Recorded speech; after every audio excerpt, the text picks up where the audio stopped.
Hello बच्चों, कैसे हो आप सभी। Welcome to our YouTube channel. आज आप लोगों का इंग्लिश एग्जाम बहुत बढ़िया गया होगा। क्या चाहते हो साइंस का एग्जाम भी बहुत बढ़िया जाए? तो साइंस की तैयारी स्टार्ट कर दो आज से ही। साइंस की तैयारी करने के लिए आज मैं आप लोगों के लिए ले आया हूँ इलेक्ट्रिसिटी का वन शॉट वीडियो। ठीक है।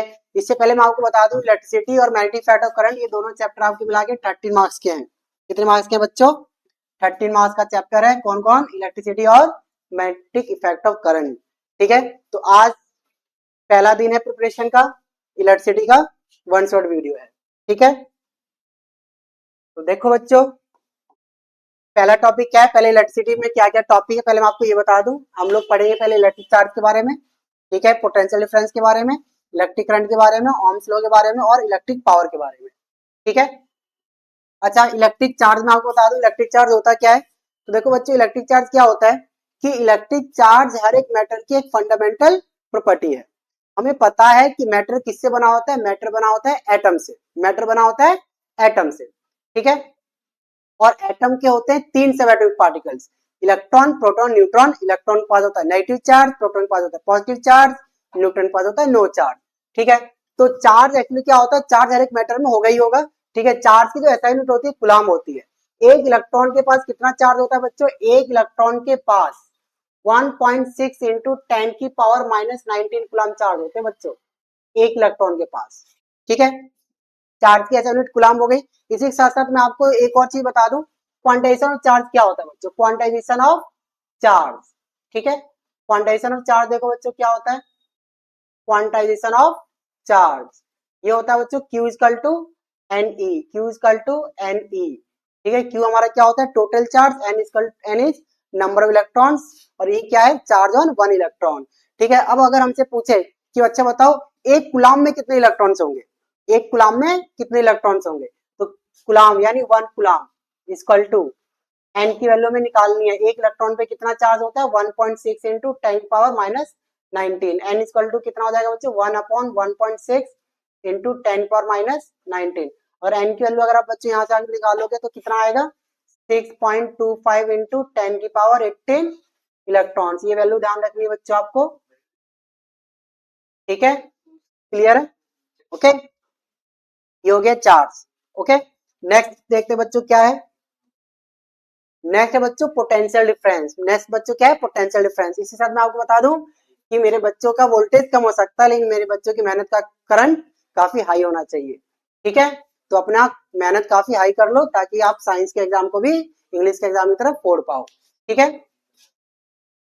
पोटेंशियल डिफरेंस देखो बच्चों क्या होता है, मैं आपको बता दूं। देखो पोटेंशियल डिफरेंस होता क्या है कि potential difference between two point in circuit is the work done to move a unit charge from one point to another. अब जैसे मान लो बच्चों कि हमारे पास एक कंडक्टर है। ये क्या हमारे पास एक कंडक्टर है। ठीक है। एक पॉइंट हमने ये ले लिया, एक पॉइंट हमने ये ले लिया। इस पॉइंट से लेके इस पॉइंट तक किसी यूनिट चार्ज यानी वन कूलम चार्ज को इस पॉइंट से इस पॉइंट तक ले जाने के लिए हमें जितना वर्क डन करना पड़ेगा उसी को बोला जाता है पोटेंशियल डिफरेंस। ठीक है। पोटेंशियल डिफरेंस का फॉर्मूला क्या है बच्चों? वर्क अपॉन चार्ज यानी W अपॉन Q। और इसकी जो एसआई यूनिट होती है बच्चों क्या होती है? वोल्ट होती है। क्या होती है इसकी एसआई यूनिट? वोल्ट होती है। अच्छा, इसी के साथ मैं आपको बता दूं, देखो अभी मैंने आपको बताया कि जो वोल्टेज होता है, वोल्टेज को हम V से, कैपिटल V से रिप्रेजेंट करेंगे। कैपिटल V का फॉर्मूला क्या है? W अपॉन Q यानी वर्क डन अपॉन चार्ज। अब अगर मान लो बच्चों इफ अगर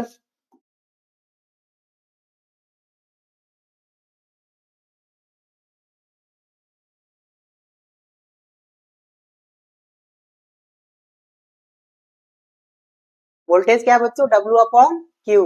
इफ W को अगर हम क्या ले लें? 1 जूल। वर्क की एसआई यूनिट क्या होती है? जूल होती है। चार्ज की एसआई यूनिट क्या बताई थी? कूलम। यानी Q को अगर हम 1 कूलम ले लें तो वोल्टेज कितना आ जाएगा? 1 जूल अपॉन 1 कूलम। इस 1 जूल 1 जूल 1 कूलम यानी 1 जूल पर कूलम को हम लोग बोलते हैं 1 वोल्ट बोलते हैं। क्या बोलते हैं बच्चों? 1 वोल्ट बोलते हैं। अब एग्जाम में आएगा डिफाइन 1 वोल्ट तो क्या बोलोगे?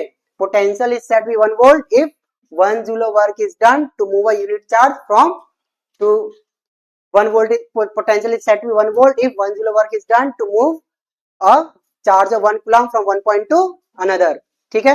ये एमसीक्यू में भी आ सकता है कि 1 जूल पर कूलम किसको रिप्रेजेंट करता है? तो 1 जूल पर कूलम बच्चों किसको रिप्रेजेंट करता है? वोल्टेज को रिप्रेजेंट करता है। किसको रिप्रेजेंट करता है?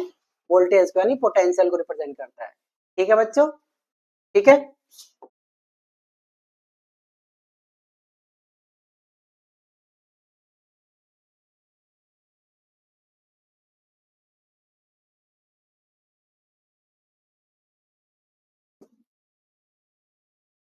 ठीक है बच्चों।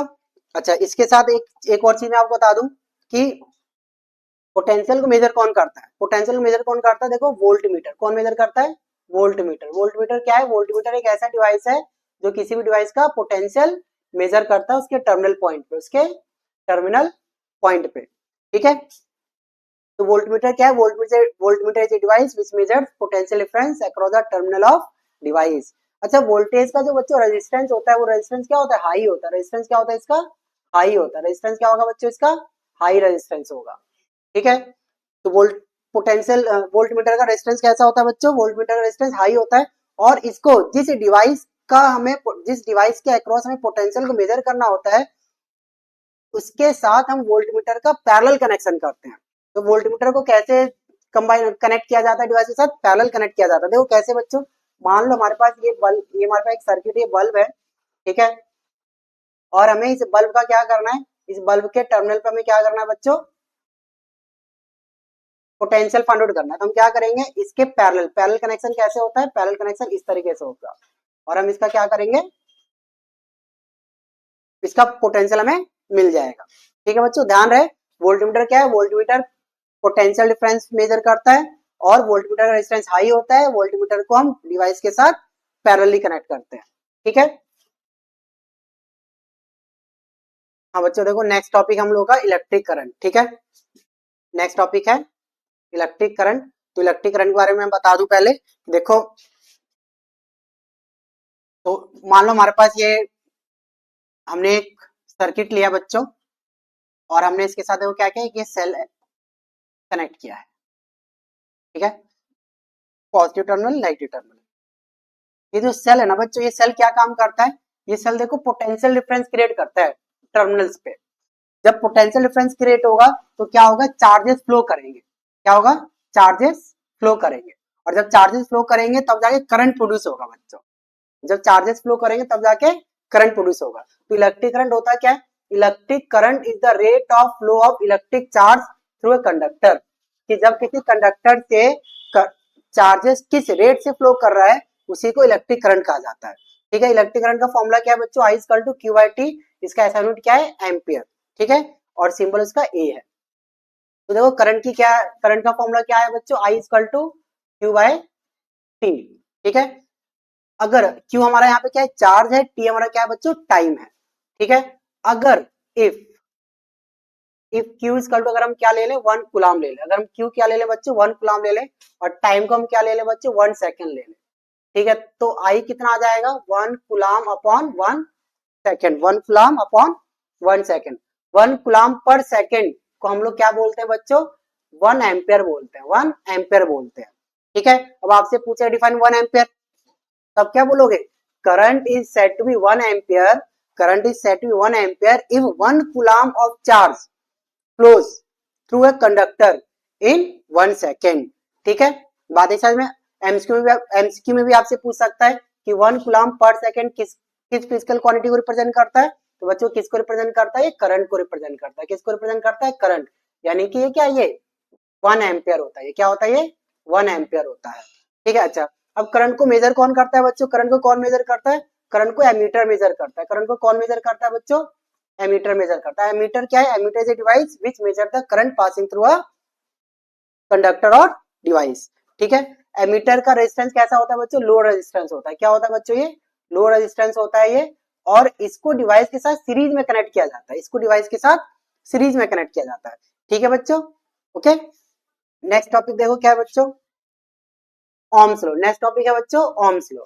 अब देखो ये बोर्ड सीबीएसई बोर्ड का सबसे फेवरेट टॉपिक है बच्चों ये। ठीक है, ओम्स लॉ जो है ना, ये हर एक बोर्ड एग्जामिनेशन का ये क्या, ये फेवरेट टॉपिक है ओम्स लॉ। अभी ओम्स लॉ देखो क्या होता है कि एक्चुअली ओम्स लॉ क्या होता है कि किसी कांस्टेंट टेम्परेचर पे, ठीक है, ये जो एक्सपेरिमेंट किया जाता है बच्चों, ओम्स ने जो ये एक्सपेरिमेंट किया था वो कांस्टेंट टेम्परेचर पे किया था। क्यों कांस्टेंट टेम्परेचर पे किया था, क्योंकि जो रेजिस्टेंस होता है वो टेम्परेचर पे वेरी करता है। जब एक कांस्टेंट टेम्परेचर होगा तभी एक बेटर रिजल्ट हमें देखने को मिलेगा।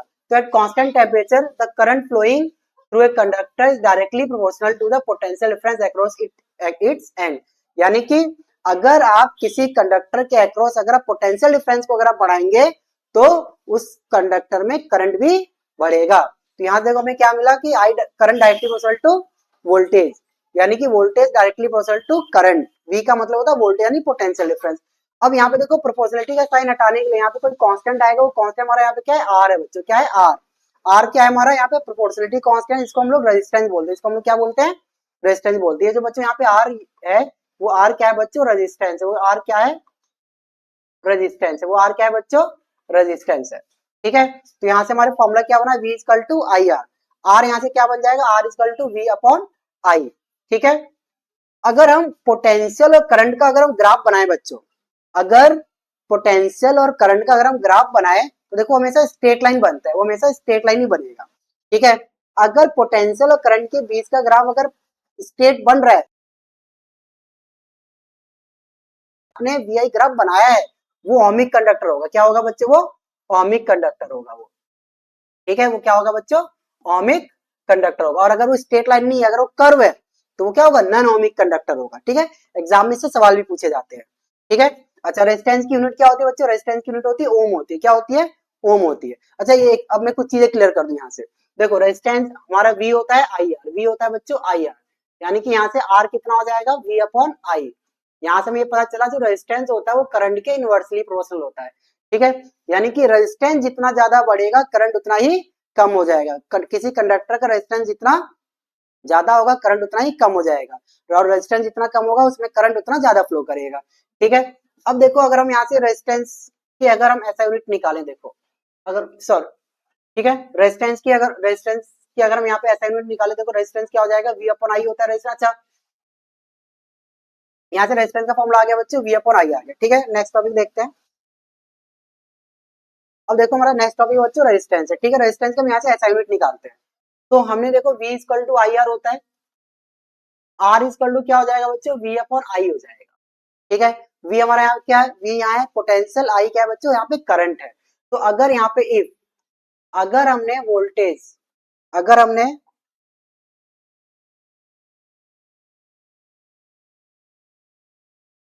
अगर हमने यहाँ पे वोल्टेज को अगर हमने क्या ले लिया, 1 वोल्ट ले लिया। ठीक है बच्चों, और अगर हमने करंट को अगर हमने 1 एम्पियर ले लिया, देखो आर कितना आ जाएगा बच्चों, 1 वोल्ट पर एम्पियर। इस 1 वोल्ट पर एम्पियर को हम लोग क्या बोलते हैं बच्चों, इसे हम लोग बोलते हैं ओम बोलते हैं, 1 ओम बोलते हैं, ओ एच एम। क्या बोलते हैं इसे, ओ एच एम, ये इसका ओम का सिंबल होता है। ठीक है, अब हमसे पूछेगा कि डिफाइन 1 ओम, तो 1 ओम क्या होगा कि resistance of a conductor is said to 1 ohm if it has potential difference of 1 volt across its end and current flows 1 ampere. यानी कि अगर किसी कंडक्टर के टर्मिनल पॉइंट पे अगर 1 वोल्ट का पोटेंशियल है और अगर उसमें 1 एम्पियर का करंट अगर फ्लो हो पा रहा है, तो उस कंडक्टर जो रेजिस्टेंस होगा वो 1 ओम होगा। ठीक है, बात एक साथ में। रेजिस्टेंस का जो सिंबल होता है बच्चों, रेजिस्टेंस को हम लोग इस तरीके से रिप्रेजेंट करते हैं। ठीक है ना, ओके। अब अगर हम इसमें अगर मैं आपको बताऊं, देखो 3 चीजें होती है हमारे पास, एक होता है कंडक्टर, ठीक है, एक होता है हम लोग के पास इंसुलेटर। कंडक्टर का जो रेजिस्टेंस होता है बच्चों वो कम होता है, कंडक्टर का जो रेजिस्टेंस होता है वो कम होता है। इसमें क्या आता है, मेटल्स आते हैं, इसमें क्या आते हैं, मेटल्स आते हैं। ठीक है, इंसुलेटर का जो होता है बच्चों रेजिस्टेंस, इंसुलेटर का जो रेजिस्टेंस होता है वो क्या होता है, काफी हाई होता है, इसलिए इसमें करंट फ्लो नहीं होता, इसलिए इसमें करंट फ्लो नहीं होता। ठीक है, रेजिस्टेंस करते ही क्या, रेजिस्टेंस देखो क्या होता है, resistance is the opposition offered by conductor to the flow of electric current. Resistance क्या करता है, इलेक्ट्रिक करंट के फ्लो को अपोज करता है, इलेक्ट्रिक करंट को फ्लो होने से रोकता है। अगर रेजिस्टेंस ज्यादा होगा तो करंट क्या हो जाएगा, कम हो जाएगा। ठीक है बच्चों, ठीक है, ये डेफिनेशन आपको याद करके जानी है एग्जाम में। ओके, ये रेजिस्टेंस का सिंबल है। अब देखो बच्चों रेजिस्टेंस को कौन कौन से फैक्टर्स अफेक्ट करते हैं। ठीक है, रेजिस्टेंस डिपेंड ऑन, रेजिस्टेंस किस पे डिपेंड करता है, रेजिस्टेंस डिपेंड करता है length of the conductor. Resistance किस पे डिपेंड करता है बच्चों, लेंथ ऑफ द कंडक्टर पे। अगर वायर अगर ज्यादा लॉन्ग होगा, अगर वायर की लेंथ काफी ज्यादा है तो उसका रेजिस्टेंस भी ज्यादा होगा। ठीक है, वायर की लंबाई अगर कम है तो उसका रेजिस्टेंस कम होगा। Area of the cross section, area of the cross section देखो क्या होता है बच्चों, जैसे वायर, कोई वायर, तो वायर का क्रॉस सेक्शन देखो क्या होता है, ये वाला जो पार्ट होता है ना वायर का क्रॉस सेक्शन, जैसे मान लो ये पेन है, तो पेन का ये जो आपको यहाँ जो फेस दिखेगा, सर्कुलर पार्ट जो दिखेगा, ये इसका क्रॉस सेक्शन है। तो किसी का ये क्रॉस सेक्शन काफी ज्यादा होता है, किसी का बहुत कम होता है। जो पतले वायर होंगे, पतले वायर का cross section, area cross section कम होगा, मोटे वायर का एरिया क्रॉस सेक्शन ज्यादा होगा। तो एरिया क्रॉस सेक्शन जितना ज्यादा होगा रेजिस्टेंस उतना ही कम हो जाएगा, यानी रेजिस्टेंस और एरिया क्रॉस सेक्शन ये एक दूसरे के इनवर्सली प्रोपोर्शनल है। ठीक है, जो थिकर वायर होता है, यानी जो वायर मोटे होते हैं उसका जो रेजिस्टेंस होता है कम होता है। ठीक है, रेजिस्टेंस और किस पे डिपेंड करता है, मटेरियल के नेचर पे डिपेंड करता है। जो कॉपर होता है बच्चे, जो कॉपर होता है, कॉपर का रेजिस्टेंस कम होता है। जो नाइक्रोम नाइक्रोम नाइक्रोम का एक एलॉय है, नाइक्रोम क्या है बच्चों, एलॉय है। नाइक्रोम क्या है, एलॉय है। एलॉय का जो रेजिस्टेंस होता है वो हाई होता है, एलॉय का जो रेजिस्टेंस होता है वो हाई होता है। ठीक है, रेजिस्टेंस टेम्परेचर पे भी डिपेंड करता है। मेटल्स के केस में अगर आप टेम्परेचर बढ़ाएंगे तो रेजिस्टेंस भी बढ़ेगा, ये आपको पता होना चाहिए। लास्ट टाइम का प्रीवियस एग्जाम का प्रीवियस ईयर्स के का ये क्वेश्चन था। ठीक है, कि मेटल्स का टेम्परेचर बढ़ाने से रेजिस्टेंस पे क्या इफेक्ट पड़ता है, तो मेटल्स का टेम्परेचर बढ़ाने पर रेजिस्टेंस बढ़ता है। अगर हम इन दोनों पॉइंट को अगर हम देखें, फर्स्ट पॉइंट और सेकंड पॉइंट को अगर हम कंबाइन करें, बाकी पॉइंट को हम कंबाइन नहीं कर सकते क्योंकि वो क्या है, वो क्वालिटेटिव एनालिसिस है। ठीक है, और ये दोनों क्या है, क्वांटिटेटिव एनालिसिस है। तो दोनों पॉइंट को हम कंबाइन करें, कंबाइन फर्स्ट एंड सेकंड, तो हमें क्या मिलेगा, resistance directly proportional to length upon A. ठीक है, यहाँ पे प्रोपोर्शनलिटी कांस्टेंट आ जाएगा, जिसे हम लोग रेजिस्टिविटी बोलेंगे, जिसे हम लोग क्या बोलेंगे, रेजिस्टिविटी बोलेंगे। तो resistance is equal to rho L upon A. Rho को क्या बोलते हैं, प्रोपोर्शनलिटी कांस्टेंट बोलते हैं, जिसको हम लोग रेजिस्टिविटी बोलते हैं। ठीक है बच्चों, अब अगर यहाँ से अगर मैं आपको कुछ चीजें अगर मैं बता दूं रेजिस्टिविटी के बारे में, अगर मैं आपको बता दूं, देखो रेजिस्टिविटी क्या है।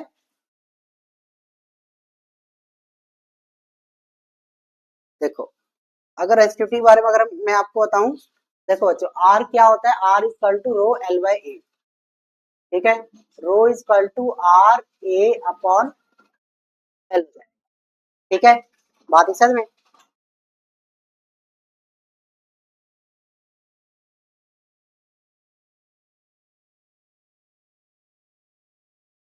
R is equal to rho L by A.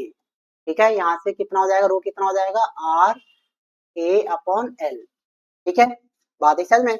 Resistivity अगर यहाँ से एसआई यूनिट अगर हम निकालें तो देखो रेजिस्टिविटी का एसआई यूनिट क्या हो जाएगा बच्चों, इसका होता है ओम, एरिया का होता है मीटर स्क्वायर, और लेंथ का होता है मीटर। 1 मीटर स्क्वायर और ये मीटर कैंसिल हो जाएगा, यहाँ पे आ जाएगा ओम मीटर। रेजिस्टिविटी की एसआई यूनिट क्या होती है, ओम मीटर। ठीक है, रेजिस्टिविटी के बारे में थोड़ी और चीजें मैं अगर मैं आपको बता दूं, तो देखो क्या होता है कि मान लो हमारे पास एक कॉपर वायर है, ये कॉपर वायर है, मान लो ये 1 मीटर लंबा है। ठीक है, और ये एक दूसरा कॉपर वायर है, मान लो ये 2 मीटर लॉन्ग है। ठीक है, बात समझ में। इन दोनों, क्योंकि दोनों कॉपर वायर है, क्योंकि दोनों कॉपर वायर है, तो दोनों की जो रेजिस्टिविटी होगी वो सेम होगी, लेकिन दोनों का जो रेजिस्टेंस होगा वो अलग अलग होगा। ठीक है, क्योंकि 2 मीटर और ये 1 मीटर, अगर दोनों की थिकनेस अगर सेम है तो इसका रेजिस्टेंस इसका डबल होगा, लेकिन दोनों की रेजिस्टिविटी सेम होगी। रेजिस्टिविटी बच्चों देखो मटेरियल पे डिपेंड करता है, ना कि कंडक्टर के शेप और साइज पे। और जो रेजिस्टेंस होता है, रेजिस्टेंस मटेरियल पे भी डिपेंड करता है और कंडक्टर के शेप और साइज पे भी डिपेंड करता है। ठीक है बच्चों, क्लियर है। अब इसके बाद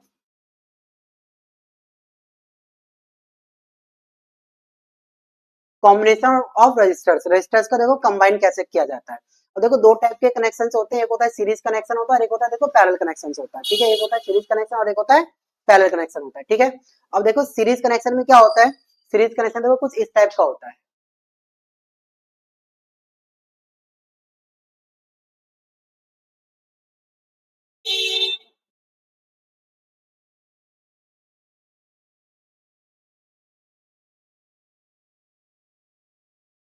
ये बच्चों सीरीज कनेक्शन, हमने मान लो इसको नाम दिया R1, ये हमने नाम दिया R2 और इसको हमने नाम दिया R2।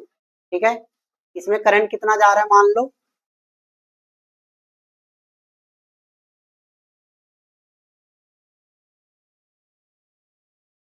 ठीक है, मान लो इसमें करंट जा रहा है मान लो I।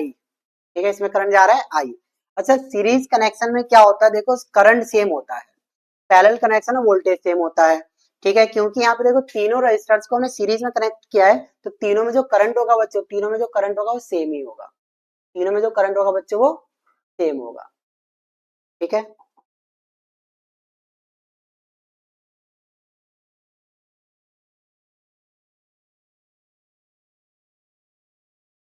तीनों में जो करंट होगा वो सेम होगा, लेकिन तीनों में जो वोल्टेज होगा बच्चों वो अलग अलग होगा।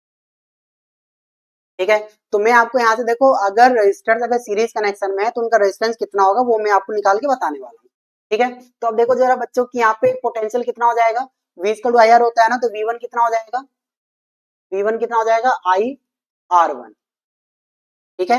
अच्छा V2 कितना हो जाएगा बच्चों, IR2, ठीक है। V3 कितना हो जाएगा बच्चों, IR3, ठीक है, क्लियर है।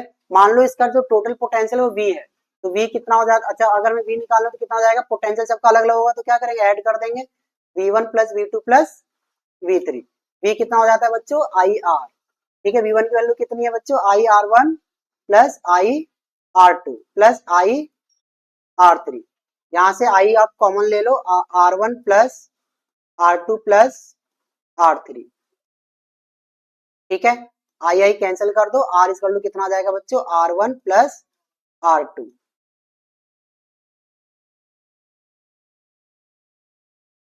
ठीक है।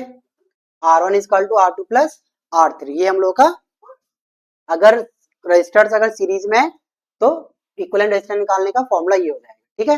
अच्छा सीरीज में कैसे निकालते हैं बच्चों, सीरीज में, सॉरी ये तुम्हारा सीरीज का था, देखो पैरेलल में कैसे निकालते हैं, पैरेलल का भी देख लेते हैं बच्चों। देखो पैरेलल कनेक्शंस कैसे होते हैं बच्चों, देखो पैरेलल कनेक्शंस होंगे आपके,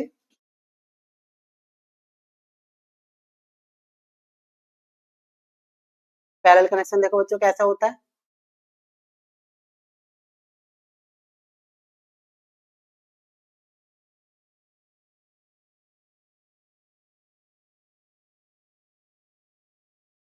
पैरेलल कनेक्शन में क्या होता है बच्चों, टर्मिनल सेम होते हैं, पैरेलल कनेक्शन में टर्मिनल सेम होते हैं, ठीक है। पैरेलल कनेक्शन में टर्मिनल्स क्या होते हैं, सेम होते हैं, ठीक है। अच्छा देखो, तो मान लो ये हमारा रेजिस्टेंस R1, ये हमारा रेजिस्टेंस R2, ये हमारा रेजिस्टेंस R3, ठीक है।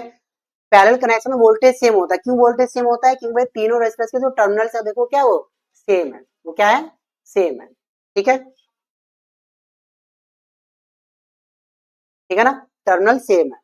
अच्छा क्योंकि टर्मिनल सेम है तो इनका जो वोल्टेज होगा बच्चों, वोल्टेज सेम होगा, तीनों का वोल्टेज सेम होगा, लेकिन तीनों में जो करंट तीनों में अलग अलग जाएगा। देखो V इक्वल टू क्या होता है, IR होता है, तो यहाँ से अगर हम I1 अगर हम निकालें तो I1 कितना हो जाएगा, V अपॉन R1, I2 कितना हो जाएगा, V अपॉन R2, I3 कितना हो जाएगा, V अपॉन R3। अगर हमारे इस सेल का अगर पोटेंशियल अगर V है और अगर इसमें करंट अगर ये I अगर दे रहा है सर्किट में, तो देखो टोटल करंट कितना हो जाएगा बच्चों, I equal to I1 plus I2 plus I3, ठीक है। कितना हो जाएगा, I equal to I1 plus I2 plus I3, I की वैल्यू कितनी हो जाएगी, V बाय R, ये हो जाएगा V upon R1 plus V upon R2 plus V upon R3। यहाँ से आप ऐसा करो, V कॉमन ले लो, कितना आ जाएगा, 1 upon R1 plus 1 upon R2 plus 1 upon R3, ठीक है। V कैंसिल आउट हो जाएगा, कितना आ जाएगा ये बच्चों, 1 upon R equal to 1 upon R1 plus 1 upon R2 plus 1 upon R3 हो जाएगा, ठीक है बच्चों। डेरिवेशन भी आप लोग कर लेना, क्योंकि डेरिवेशन भी एग्जाम में कभी कभी आ जाती है, ठीक है ना।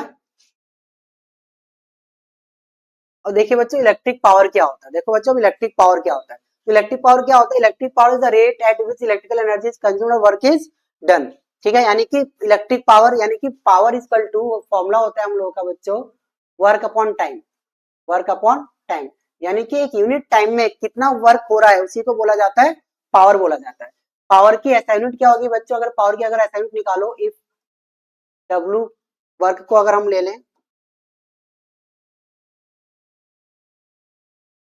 वर्क को अगर हम ले लें 1 जूल और टाइम को अगर हम ले लें 1 सेकेंड बच्चों, ठीक है, तो पावर कितना हो जाएगा बच्चों, पावर हो जाएगा 1 जूल पर सेकेंड, 1 जूल पर सेकेंड को क्या कहते हैं, 1 वॉट बोलते हैं, क्या बोलते हैं बच्चों, 1 वॉट बोलते हैं। पावर की एसआई यूनिट क्या होती है, वॉट होती है, पावर की एसआई यूनिट क्या होती है बच्चों, वॉट होती है, ठीक है। ध्यान दे, अगर एग्जाम अगर पूछता है 1 जूल पर सेकंड किसको रिप्रेजेंट करता है, तो आप क्या बोलेंगे, ये पावर को रिप्रेजेंट करता है, और ये 1 वॉट के इक्विवेलेंट होता है, ये क्या होता है, 1 वॉट के इक्विवेलेंट होता है, ठीक है। अब से हमसे एग्जाम में ये भी पूछेगा भाई 1 वॉट, डिफाइन 1 वॉट, तो क्या होता है, power is said to be 1 watt when 1 joule work is done in 1 second. बात आगे समझ में बच्चों, ठीक है, आपको सबकी यूनिट डेफिनेशन याद करके जानी है। 1 एम्पियर, 1 वोल्ट, 1 वॉट, ये डेफिनेशन आपको याद करके जानी है। ठीक है, तो देखो पावर का फॉर्मूला होता है हमारा वर्क अपॉन टाइम। पावर का फॉर्मूला होता है वर्क अपॉन टाइम। देखो पावर के 3 और फॉर्मूले, V P equal to V I, P equal to I square R, P equal to V square R. Power के 3 फॉर्मूले और है। ये फॉर्मूले कैसे आएंगे देखो जरा, निकाल के बता दूं।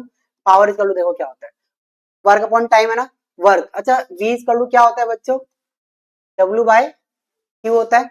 ठीक है, आप यहाँ देखो क्या करो, डब्ल्यू डब्ल्यू यहाँ से निकालो, क्या आ जाएगा, वी इंटू क्यू।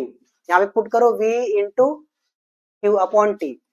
ठीक है, ये क्यू अपॉन टी क्या होता है बच्चों, आई होता है। ये क्या होता है, ये आई होता है। तो देखो वी इंटू आई, ये आ गया पहला फॉर्मूला, आ गया भाई पहला फॉर्मूला। ठीक है, अच्छा अब वी की जगह पुट कर दो आई आर, तो क्या आ गया, I R square, sorry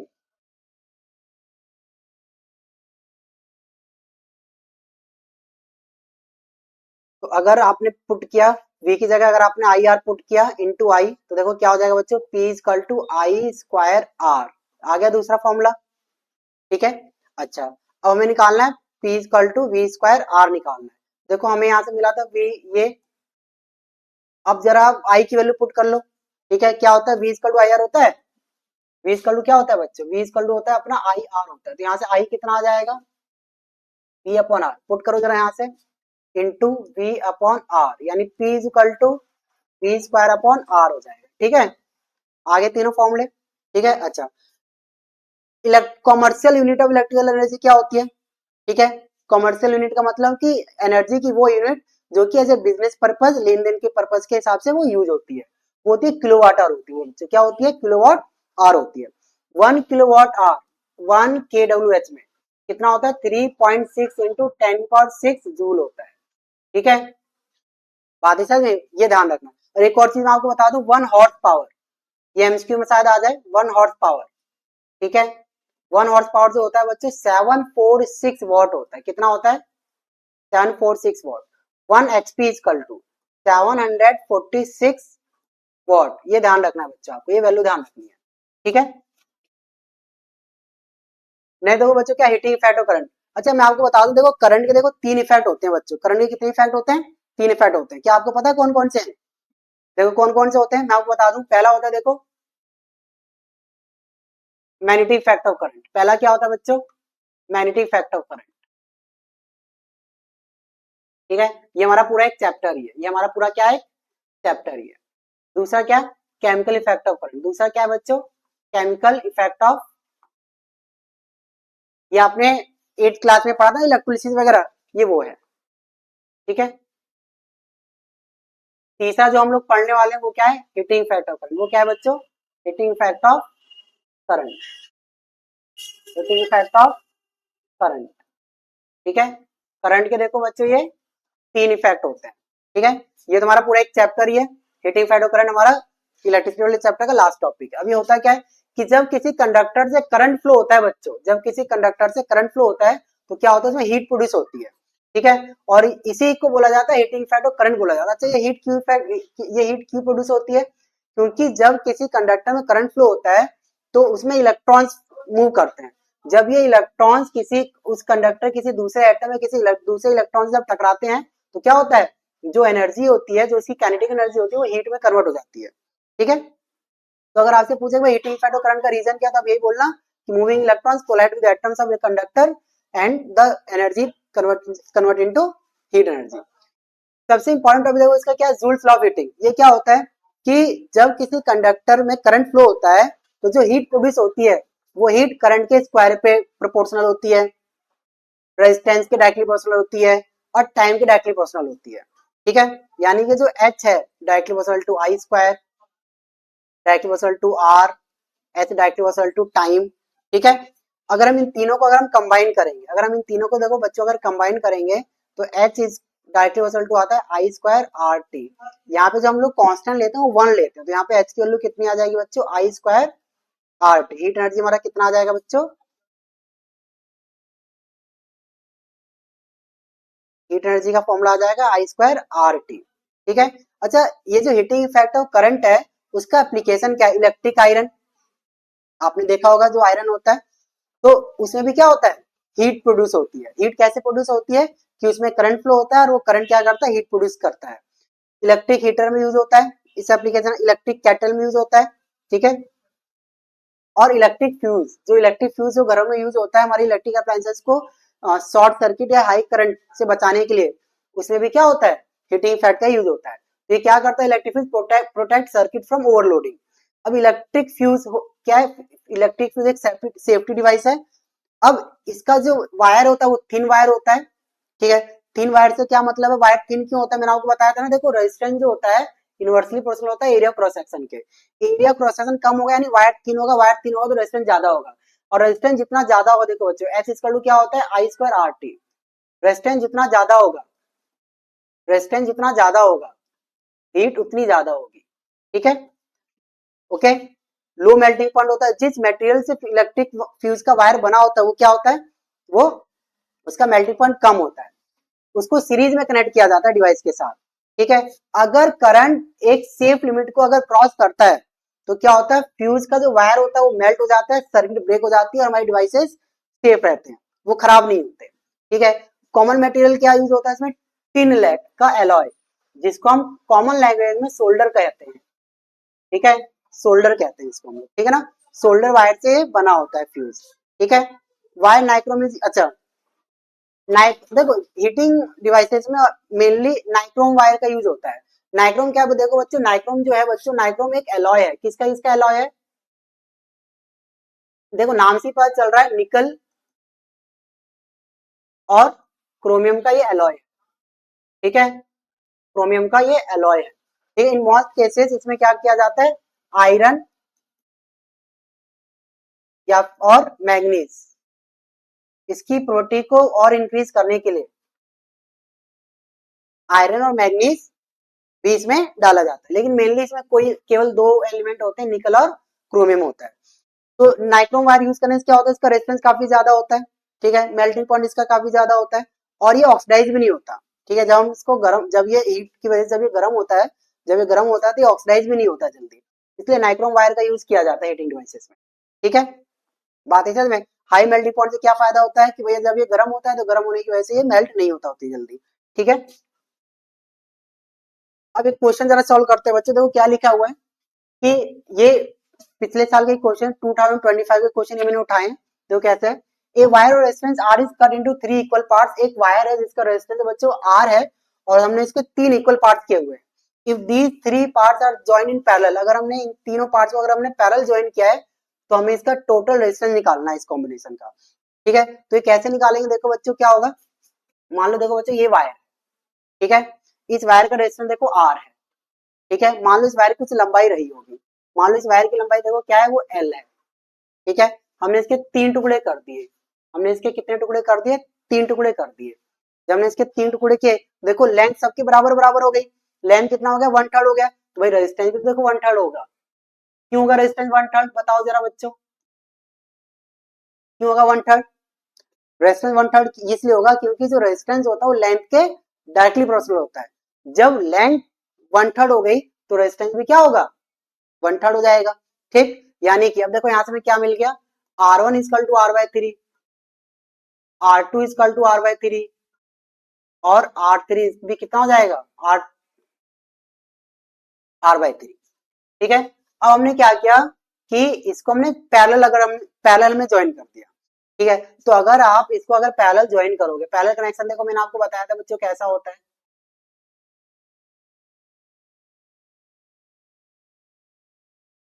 parallel connection देखो बच्चों ऐसा होता है। तो जब आप इसे पैरेलल ज्वाइन करेंगे तो हमसे पूछ रहा है कि टोटल डिस्टेंस कितना होगा। तो जब बच्चों जब पैरेलल कनेक्शन जब होता है तो इतना डिस्टेंस कितना होता है बच्चों, क्या करते हैं हम लोग उसके लिए, ये होता है ना फॉर्मूला हम लोग का, 1/R1 plus 1/R2 plus 1/R3, ऐसा ही कुछ होता है। चलो ठीक है, R1 की वैल्यू कितनी बच्चों, R/3, यानी रेसिप्रोकल करोगे 3/R plus 3/R plus 3/R, ठीक है। ये कितना आ जाएगा बच्चों, 3 प्लस 3 कितना आ जाएगा, R12, सॉरी कितना हो जाएगा बच्चों ये, 9/r, ठीक है, यानी r कितना हो जाएगा, r/9, ठीक है, यानी जो रेजिस्टेंस जो होगा वो कितना हो जाएगा बच्चों, 1/9 टाइम हो जाएगा, यानी 1/9 टाइम्स हो जाएगा, ठीक है ना, यानी कि जो इक्विवेलेंट रेजिस्टेंस है बच्चों क्या हो जाएगा, कम हो जाएगा, ठीक है, ओके। अच्छा, अब इसके बाद देखो नेक्स्ट क्वेश्चन क्या है। अब इस वाले क्वेश्चन देखो बच्चों, ठीक है, ये हमें एक सर्किट दिया हुआ है, कंसीडर द फॉलोइंग सर्किट, ये हमें सर्किट दिया हुआ है, एक रेजिस्टेंस यहाँ पे 4 रेजिस्टेंस लगे हुए हैं, टोटल रेजिस्टेंस पहले पूछा है बच्चों, इसका पहले टोटल रेजिस्टेंस पूछा है। देखो टोटल रेजिस्टेंस कैसे निकालेंगे, ठीक है, टोटल रेजिस्टेंस देखो इसका कैसे होगा बच्चों, टोटल रेजिस्टेंस देखो बच्चों इसका कैसे होगा कि पहले देखो इसका निकालते देखो बच्चों पहले, ठीक है ना। अच्छा ये पैरेलल में है ना, तो इसका देखो कैसे हो जाएगा, 1/r इक्वल टू 1/10 प्लस 1/15, 1/r इक्वल टू 10 और 15 का एलसीएम कितना हो जाएगा बच्चों, कितना ले लें, जल्दी से निकालो, 10 15 कितना हो जाएगा, 30 ले लें, चलो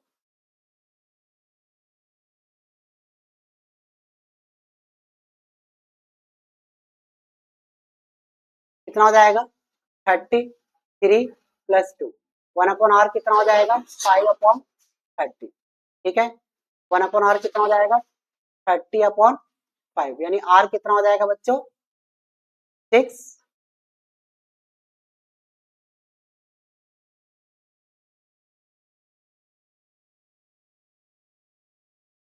यहाँ से r कितना हो जाएगा बच्चों, सॉरी कैलकुलेशन,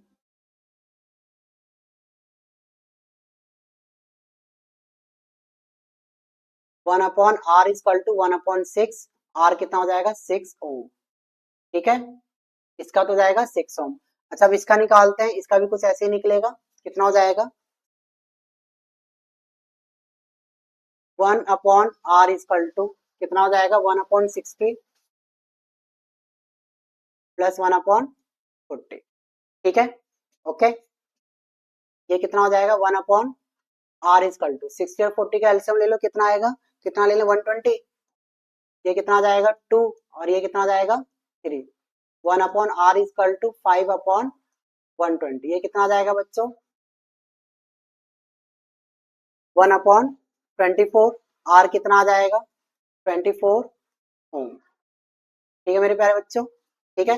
अच्छा अब ये पूरा सिस्टम और ये पूरा सिस्टम सीरीज में है, तो टोटल इक्विवेलेंट रेजिस्टेंस कितना आ जाएगा, इक्विवेलेंट रेजिस्टेंस कितना आ जाएगा, इक्विवेलेंट रेजिस्टेंस कितना हो जाएगा, सीरीज वाले को क्या करते हैं ऐड कर देते हैं, 6 प्लस 24 कितना आ जाएगा 30 ओम हो जाएगा, ठीक है, ये आ गया आपका टोटल रेजिस्टेंस।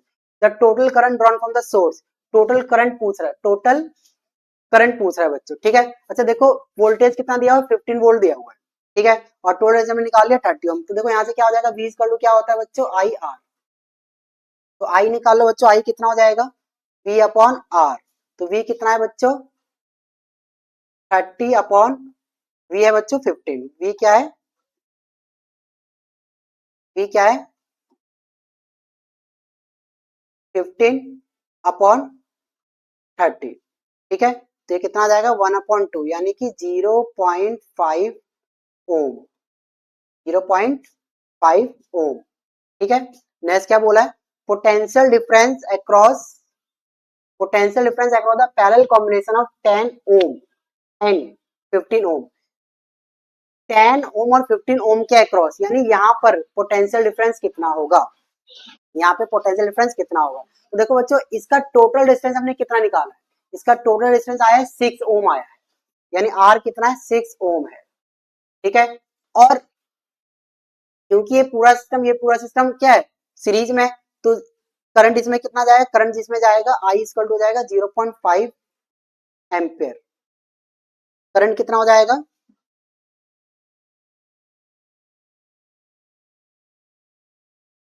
इसमें करंट 0.5 एम्पियर, ठीक है बच्चों, करंट कितना है इसमें 0.5, अब यहाँ से निकाल लो, अब इसका कितना होगा पोटेंशियल, V इक्वल टू क्या होता है आई आर, तो V कितना हो जाएगा 6 इंटू 0.5, ठीक है, V कितना हो जाएगा 3 वोल्ट। ठीक है, ये थे बच्चों, ये इलेक्ट्रिसिटी का ये चैप्टर यहाँ पे खत्म हो गया। ठीक है, और अब इसमें हमने 2 PYQs भी किए हुए हैं। ठीक है, आज के लिए इतना ही। अगर आपको ये वीडियो अगर इन्फॉर्मेटिव लगी हो तो आप हमारे चैनल को क्या करें, सब्सक्राइब करें और इसे अपने दोस्तों के साथ शेयर करें।